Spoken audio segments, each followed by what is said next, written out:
Congress party ने जिस तरह से तथ्यों को तोड़ मरोड़ कर रखने का प्रयास किया है, ये अत्यंत निंदनीय है और मैं इसकी निंदा करना चाहता हूं। ये सिद्ध हो गया कि बाबा साहेब आंबेडकर का कांग्रेस ने किस तरह से पुरजोश विरोध किया था।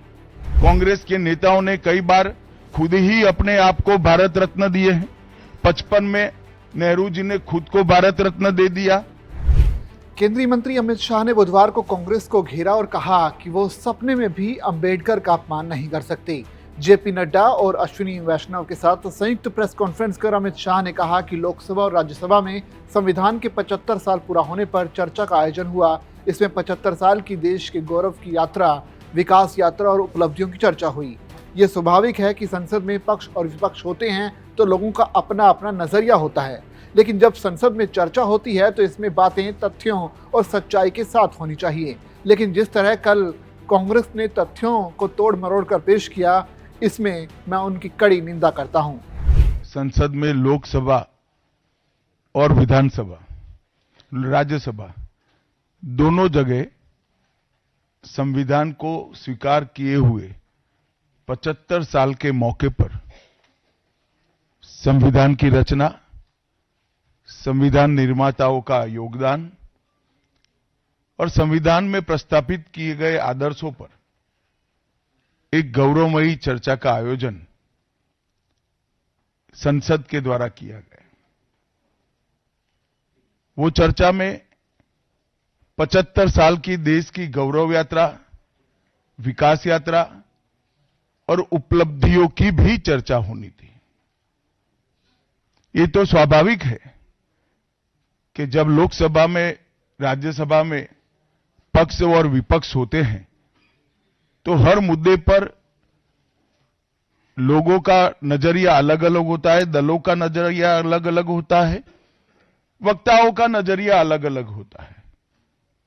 मगर संसद जैसे देश के सर्वोच्च लोकतांत्रिक फोरम में जब चर्चा होती है तब इसमें एक बात कॉमन होती है कि बात तथ्य के आधार पर होनी चाहिए और बात सत्य के आधार पर होनी चाहिए।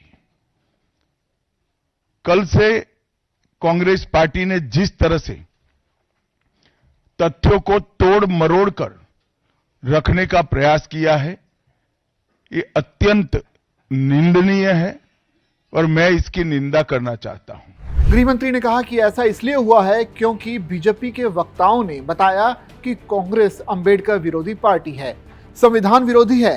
कांग्रेस ने सावरकर का अपमान किया, आपातकाल लागू करके कांग्रेस ने संविधान को रौंदा। कांग्रेस ने भारतीय सेनाओं का अपमान किया, कांग्रेस ने भारत की जमीन दे दी। जब संसद में यह बात साबित हो गई तो कांग्रेस ने झूठ फैलाना शुरू कर दिया। ये क्यों हुआ?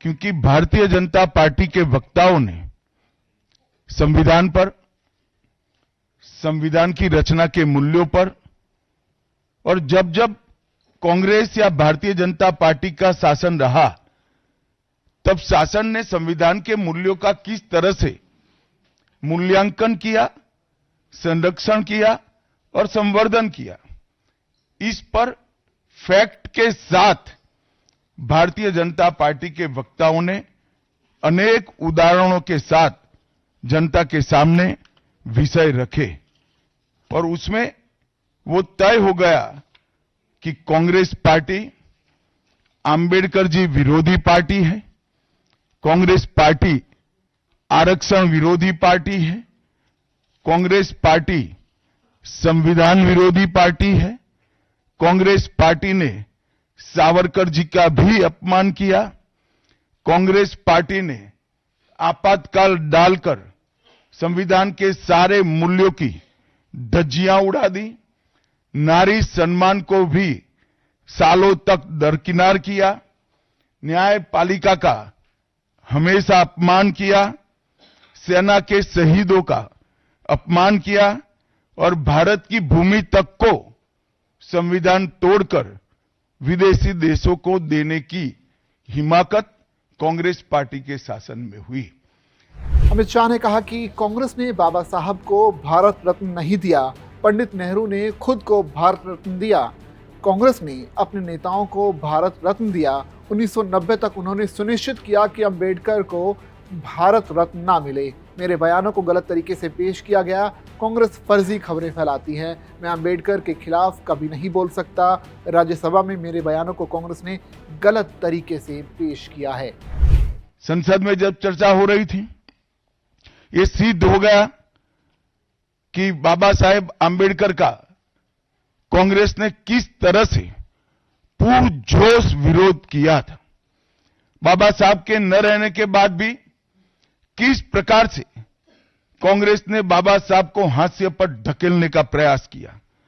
जब संविधान सभा अपना काम कर चुकी, चुनाव हुआ 1951-52 में और 54 में, दोनों बार कांग्रेस ने बाबा साहब को हराने के लिए कोई कसर नहीं छोड़ी। यहां तक कि फ्रेंडली चुनाव होता है, स्पिरिट वाला चुनाव होता है, ऐसा चुनाव भी नहीं था।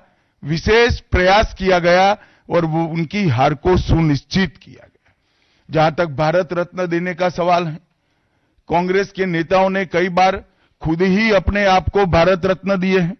55 में नेहरू जी ने खुद को भारत रत्न दे दिया, 71 में इंदिरा जी ने खुद को भारत रत्न दे दिया और 1990 में बाबा साहब को भारत रत्न तब मिला जब कांग्रेस पार्टी सत्ता में नहीं रही और भारतीय जनता पार्टी के समर्थन वाली सरकार थी।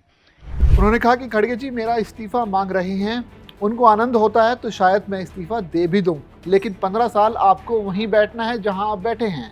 मेरे भाषण एडिट किया गया, उसका छोटा सा हिस्सा प्रसारित किया गया, मेरे बयान को गलत तरीके से पेश किया गया। इसके सारे लीगल विकल्प बीजेपी तलाशेगी और संसद के अंदर और बाहर क्या लीगल एक्शन हो सकता है, इसको बीजेपी जरूर सुनिश्चित करेगी।